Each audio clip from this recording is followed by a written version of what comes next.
درگیر عشقین اون شدی گلم، یه جورایی ورد زبون دیگرون شدی گلم.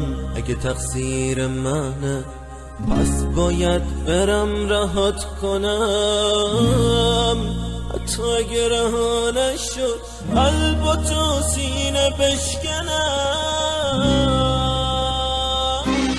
خودم راضی میکنم دل از تو بکنم، اگه بشه ثانیه بار دیگه بهتر نزنم. قسمت ما جدایی شد، خودت اینو خوب میدونی، دیگه نمیخوام واسه من شعرهای غمگین بخونی.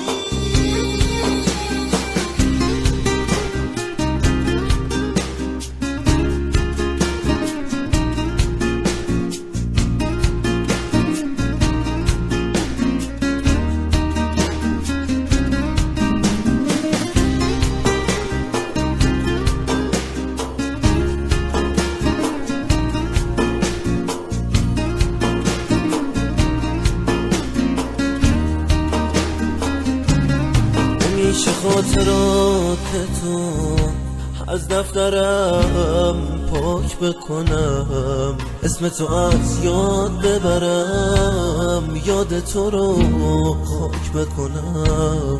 من که تموم لحظه‌ام به پای تو ریختم عزیزم، من که تقصیری نداشتم، نمیری از خاطرم.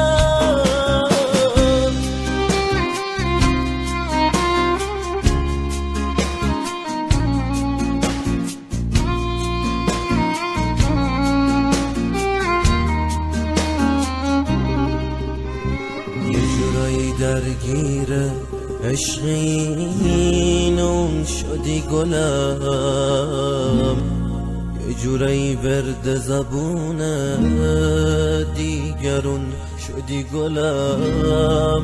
اگه تقصیر منه پس باید برم رهات کنم، حتی اگه رها نشد قلب و تو سینه بشکنم.